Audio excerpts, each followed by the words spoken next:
On an autumn afternoon, the sky was overcast with drifting clouds. A gentle breeze carried fallen golden leaves along the roadside. Johnny turned off the engine of the old pickup truck he had borrowed from a friend, took a deep breath, and stepped out. This dealership branch was located in a bustling area, with dazzling lights reflecting off the glossy paint of luxury cars. The glowing sign bore his own brand name, but today he wasn't here as the owner. An old jacket, faded jeans, worn-out shoes, and a cap pulled low, covering most of his face. Johnny didn't want to be recognized. He wanted to see how his employees worked when no one was watching. He walked through the automatic glass doors. No greetings, no glances in his direction. Inside the showroom, employees were chatting amongst themselves, laughter echoing in the spacious area. The displayed cars were neatly arranged under bright lights, with the faint scent of leather and car freshener lingering in the air. Johnny strolled slowly, his eyes scanning each section. He wanted to see if anyone would approach him, but no one did. Some employees passed by without a second glance. A few briefly looked at him before turning away, as if he were a stranger unworthy of their attention. It wasn't until he stood near a silver sports car, running his fingers lightly over its smooth paint, that a cold voice rang out behind him. "This store isn't a place for browsing just for fun." Johnny turned around. A tall, middle-aged man stood with his arms crossed, eyes filled with judgment. His neatly pressed suit, tightly knotted tie, and polished leather shoes all exuded the authority of someone in charge of this dealership. Victor, the branch manager. No one paid attention to Johnny, except for one person. Johnny remained calm. "I just want to look at the cars," he said, his voice steady. Victor narrowed his eyes, clearly unimpressed by the response. "We don't sell cars to those who can't afford them." Johnny chuckled softly. A familiar line. He had heard many stories of customers being turned away just because they didn't dress like the wealthy. Today, he was one of them. Not wanting to argue, Johnny quietly stepped past Victor, found a seat in the waiting area, and sat down. He continued to observe. The other employees still took no notice of him. But then a young woman appeared. Emma. She wore a neatly pressed uniform, her long hair tied back in a tidy ponytail, eyes bright, and a warm smile on her face. She was a sales consultant, but instead of waiting for customers to come to her, she took the initiative to approach Johnny. "Can I help you with anything, sir?" Her voice was gentle, without a hint of condescension or judgment. Johnny looked up, meeting her sincere gaze. "I'm just looking at the cars." Emma nodded. "Of course. If you have any questions, I'd be happy to assist." She didn't ask if he could afford a car, didn't scrutinize him, didn't judge. Before Johnny could respond, the showroom doors opened again. Someone else had just walked in. Victor quickly led Richard on a tour around the showroom, enthusiastically introducing each car model. Flattering words flowed nonstop. "This model is the most luxurious. This one features the latest technology. A perfect choice for distinguished customers like yourself." Richard merely nodded, occasionally asking a few technical questions, but Johnny knew exactly what he was doing. He wasn't truly interested in the cars. He was interested in how Victor ran the dealership, how the staff welcomed wealthy customers, how the showroom arranged its vehicles to attract attention, how the after-sales service was designed to retain VIP clients. Richard was memorizing every detail, and Victor had no idea he was aiding a competitor. The showroom doors opened once again. This time, there were no leather shoes clicking against the floor, no glossy suits, no expensive ties. A burly man stepped in, carrying an old burlap sack over his shoulder. A few vegetables peeked out from the opening, with bits of green leaves, speckled with dirt, falling onto the spotless tile floor. He wore work clothes, his shoes covered in dust from the road, his sun-weathered face framed by kind, bright eyes. The farmer looked around, hesitating slightly in the midst of such a luxurious space. Emma was the first to approach him. "Hello, sir. What kind of car are you looking for?" The man looked up, surprised by the warm greeting. He smiled, scratching his head. "I want to buy a car for my son." But before Emma could ask further, Victor appeared, this time with a completely different expression. "Hey, this isn't a place for you to just wander around." The farmer looked confused. "I came to buy a car." Victor raised an eyebrow, smirking. And what kind of car do you think we sell here? We don't carry cheap vehicles. Emma frowned. He's a customer. Victor waved dismissively. A man carrying a sack of vegetables claiming he wants to buy a car. Don't waste our time. Leave. The air in the showroom grew heavy. The farmer stood still. Johnny saw the look in his eyes. Not anger, not defiance, just quiet disappointment. Emma clenched her fists, but there was nothing she could do. Victor turned away, as if the whole incident was of no importance. Johnny remained seated, but beneath his old jacket, his hands had already curled into fists. He had seen enough. The showroom doors opened again. This time, it wasn't a wealthy businessman or a humble farmer. A young couple stepped in, holding the hands of two small children. The wife struggled to push the door open while their older child bounced excitedly, and the younger one wailed in her arms. The once quiet showroom suddenly filled with noise. Tiny footsteps echoed on the tile floor, mingling with the soft sobs of the baby. Johnny glanced over, unsurprised. For a young couple, buying a car wasn't just about transportation. It was a major decision, one that involved their family's safety, long road trips, and the future of their children. But the one who didn't understand that was Victor. From the consultation desk, he frowned, clearly displeased. His eyes flicked to the energetic child with visible irritation, then settled on the mother struggling to calm her baby. The husband stepped forward, his voice slightly nervous but determined. We're looking for a family SUV. Victor crossed his arms and lowered his voice, as if to avoid drawing attention. Please control your children. This is not a playground. His words hit the couple like a punch to the gut. The wife hesitated, uncertainty flickering in her eyes. We're serious about buying a car, she said, her voice softening. But Victor didn't care. He merely shook his head, sighed, and waved them off like he was all too familiar with the kind of customers he didn't want to entertain. Come back when your kids are better behaved. A heavy silence settled over the showroom. The couple stood frozen, embarrassed under the weight of the stares around them. Emma, standing near the desk, clenched her fists. She looked at Victor with disbelief. But the one who couldn't stay silent any longer was Johnny. Johnny slowly rose to his feet. He was no longer just a man in worn-out clothes sitting in the corner. No longer a silent observer, quietly witnessing everything unfold. He stepped forward, his sharp gaze sweeping over the showroom staff. Victor noticed but remained unfazed. He crossed his arms, his tone laced with irritation. You're still here, Johnny chuckled softly. He slowly raised a hand, pulled off his cap, then adjusted the collar of his jacket. No one in the showroom was prepared for what came next. Victor. His name was spoken in a deep, steady voice, calm yet filled with authority. Victor froze. There was something in the way Johnny said his name that changed everything. Johnny locked eyes with him, his voice slow but firm. I am Johnny, the owner of this dealership network. The entire showroom fell silent. Every employee who had been eavesdropping on the conversation, every customer browsing the cars, even those who had been chatting and laughing just moments ago. Emma's eyes widened in shock, so stunned that she couldn't utter a word. The young couple exchanged glances, unsure if they had misheard. But no one was more shocked than Victor. He instinctively took a step back, his expression shifting. His breath quickened slightly as the pieces in his mind began to fit together. The man he had looked down on, the customer he had ignored, the one he had just tried to throw out of the showroom, turned out to be the highest authority in the building. Outside the glass doors, the afternoon sunlight streamed through the transparent windows, reflecting Johnny's image. But now he was no longer just a nameless wanderer. He was the true owner of this place. The atmosphere inside the showroom seemed to freeze the moment Johnny revealed his identity. No more sneering. No one dared to look down on the man they had once dismissed as poor. Victor stood stiffly, his face drained of color, as if the mask he had carefully worn for so long had just been ripped away.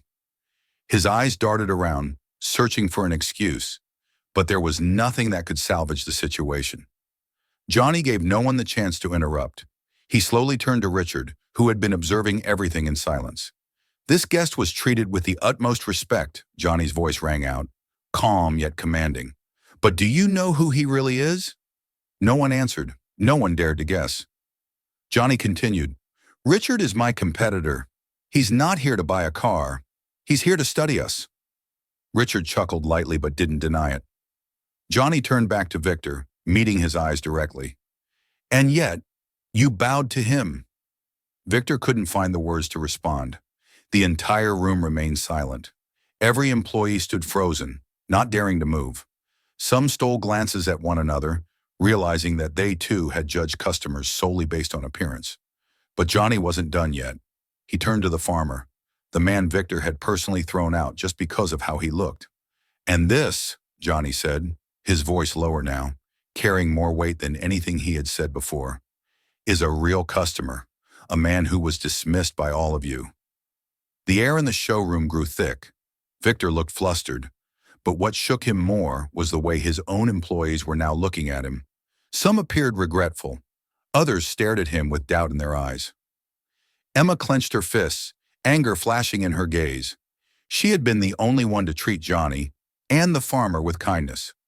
But she was just one small employee, powerless to change the toxic culture of the showroom. But today, Johnny would. Never before had the showroom been so eerily silent. Never before had Victor felt so small. Johnny walked slowly toward the farmer. The middle-aged man still stood there, his rough hands gripping the old sack tightly. Stopping in front of him, Johnny's gaze softened. "Which car do you want to buy?" The question landed like a thunderclap, shaking everyone present.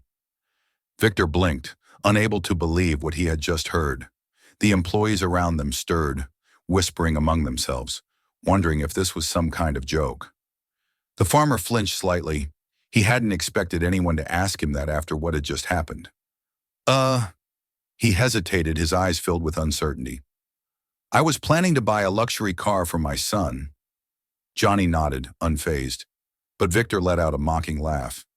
"A luxury car," he repeated, his tone dripping with sarcasm. "You think you can afford that?" Emma had had enough. "He has the right to buy any car he wants." Johnny didn't need to say another word. The farmer sighed softly, then bent down and pulled the sack closer to him. All eyes locked onto him. A simple motion, but it made the entire showroom hold its breath. The man reached into the sack, pushing the layer of vegetables aside. And in that instant, the room fell into stunned silence. Beneath the produce were thick bundles of cash, neatly wrapped in plastic. Stacks of money piled on top of each other, filling the bottom of the sack. Everyone froze. Some employees couldn't resist stepping forward to get a better look. Victor, who had just been laughing moments ago, suddenly went silent. The farmer looked directly at him, his voice calm but loaded with meaning. "I've had good harvests these past few years," the man said. Not loudly, but each word echoed throughout the showroom. "I saved every penny, not to buy the cheapest car, but to buy the best one for my son." A wave of realization rippled through the showroom. Every employee lowered their head, not daring to utter a word. Johnny's expression remained calm, but inside he knew this was the moment that decided everything. Because if there had been no discrimination, if there had been no judging of customers based on their appearance, Victor wouldn't have turned away a man who was ready to pay in cash for a luxury car. The entire showroom was swallowed by an almost suffocating silence. A lesson had been taught, without a single reprimand. Victor had lost, not because Johnny was the owner, but because he had driven away a potential customer, simply due to his own arrogance. The air inside the showroom remained heavy with silence. No one dared to speak. No one dared to move. All eyes were on Johnny, who was no longer just a stranger. He turned to Victor. There was no anger, no shouting, yet the weight of Johnny's gaze pressed down on Victor like an invisible force. He took a breath, but his throat felt tight. "You are not fit to manage this branch." Johnny's words were calm, but sharper than anything else.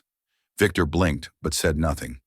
Because he knew, better than anyone, exactly what he had done. Turning his back on customers who didn't look wealthy, bowing down to those he thought were important, misjudging, from beginning to end. Johnny didn't need to explain further. Everyone had seen it for themselves. Victor's fists clenched. A part of him wanted to fight back, to justify himself. But when he met Johnny's eyes, he knew nothing could salvage the situation. The employees remained silent. Some lowered their heads while others exchanged uneasy glances. But Johnny wasn't done. He turned away from Victor and looked at Emma. The young woman stood still, her eyes wide. "You're the new branch manager." The entire showroom trembled. Emma couldn't believe what she had just heard. Neither could the other employees. Had Johnny really said that? But he wasn't mistaken. He knew exactly what he was doing. The only person in this showroom who had treated all customers fairly was Emma. She hadn't judged them by their clothes. She hadn't assessed them based on appearances. She had done what a true salesperson should do: listen, understand, and treat people with respect. Emma swallowed hard, still in disbelief. I can't." Johnny met her gaze and cut her off. "You already have, Emma." She stood there feeling as if the world had just shifted. She didn't need to fight for this. She didn't need to prove herself, because Johnny had seen everything.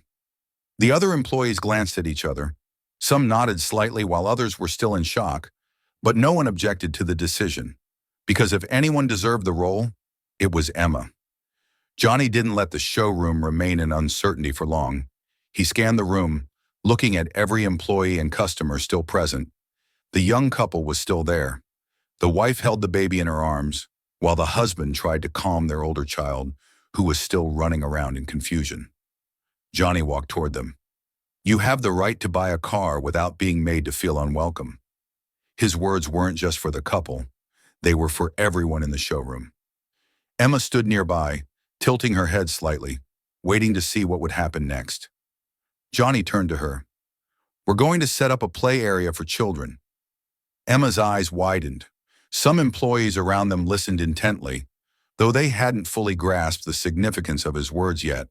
But Johnny had already thought it through, because this wasn't just a small change. It was about respect for customers. He continued, his voice clear. "We can't expect young parents with small children to walk into a showroom and have their kids stand still for hours." Some employees began nodding. Johnny was right.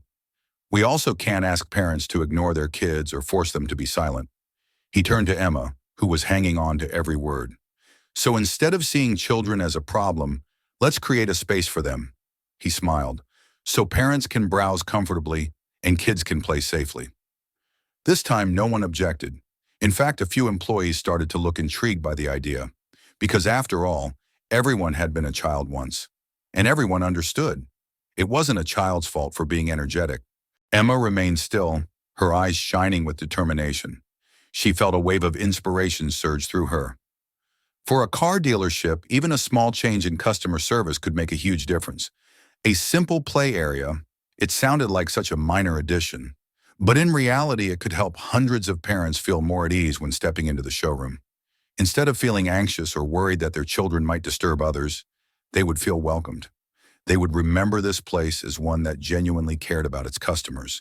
And most importantly, it would change the way customer service was perceived in this industry. Emma took a deep breath, then nodded firmly. "We'll do it." Johnny looked at her and smiled. He knew he had chosen the right person. Years passed, and the once underperforming showroom had become one of the most successful branches in the network. Under Emma's leadership, everything had transformed. No more scrutinizing customers based on appearances. No more treating people differently because of how they looked. Every customer, regardless of their attire or demeanor, was welcomed with professionalism and respect. Johnny observed the growth from afar, occasionally stopping by to check in. Each time he visited, he could feel the positive energy radiating through the space. The employees were no longer just selling cars. They were building trust. Customers weren't just buying vehicles. They felt a sense of belonging, and it was all thanks to Emma. One late afternoon, Johnny was reviewing a business report when his office door quietly creaked open. Emma stepped inside holding a stack of documents, her expression slightly hesitant. "Is something wrong?" Johnny asked, motioning for her to sit. Emma took a deep breath before speaking slowly. "I want Victor to come back to work." Johnny paused. That name, after all these years, had resurfaced once again. He raised an eyebrow, unable to hide his surprise. "Why?" Emma gave a small smile, though there was something complex behind it. Because he's my father. The words hung in the air, pulling the entire room into silence. Johnny stared at Emma, as if trying to confirm that he hadn't misheard. But there was no hesitation in her eyes. Johnny remained silent for a long moment. He recalled the Victor from years ago, a man full of arrogance, judging customers by their appearance, quick to dismiss anyone he deemed unworthy of stepping into the showroom. He had brought his downfall upon himself. Johnny tapped his fingers lightly on the desk, thinking. "How is Victor now?" he asked, his tone calm. Emma exhaled softly. After he was fired, he struggled a lot. No one wanted to hire someone with a history like his. He had to take on various manual jobs to make a living, never telling me about it. But I knew. I've been watching from a distance. Johnny leaned back in his chair, folding his arms. "And now you want him to return?" Emma nodded firmly. "He's changed. He understands the lesson you taught him, and he wants to make amends." Johnny didn't respond immediately. He knew one thing. People could change, but did Victor truly deserve a second chance? Finally, he let out a slow breath and nodded. "All right." Emma's eyes lit up with hope. "But he has to start from the bottom." Johnny met her gaze, his tone serious. "No exceptions, no special treatment. If he wants to come back, he'll have to prove he's truly worthy." Emma's face broke into a bright smile. "I believe he will." Victor returned to the showroom, not as a manager, but as a sales associate like everyone else. No more tailored suits, no more authoritative demeanor. He started from zero. The employees who had once worked under him were now his peers, some even his superiors. On his first day back, he felt the weight of skeptical stares. They remembered all too well who he used to be, the man who judged customers by their looks, dismissing those who didn't seem wealthy. But he was no longer that Victor. For the first time in his life, he listened. He patiently greeted every customer, regardless of their appearance or financial status. He welcomed them with a genuine smile, with sincerity, with questions about what they truly needed, instead of just focusing on how much money they had. Slowly, his colleagues started to see him in a different light. Customers liked him. Farmers walking into the showroom were no longer met with his disdain. Parents with young children were no longer subjected to disapproving glances. Victor began to understand that customer service wasn't just about selling a product, it was about creating an experience. After a year, something no one had expected happened. Victor was voted the highest-earning salesperson in the showroom. He was no longer a man who relied on status or reputation. He sold cars with sincerity. And that was what helped him regain the respect he had once lost. The story of Victor, of Emma, and of this showroom was not merely about changes in a car dealership. It was a lesson in humanity. Never judge a customer by their appearance. Never overlook someone just because they don't look like they can afford something. Customer service isn't just about selling a product. It's about creating a truly valuable experience. Children are not a nuisance. Make it easier for parents to shop with peace of mind. A person who has made mistakes can change if they are willing to learn. Opportunities always belong to those who deserve them. Emma earned her place as manager. Victor lost everything, but he learned how to start over, and he proved his worth. And Johnny, the one who had seen it all, not only saved a showroom, but also changed a man's life. One day, one lesson, one opportunity can change everything.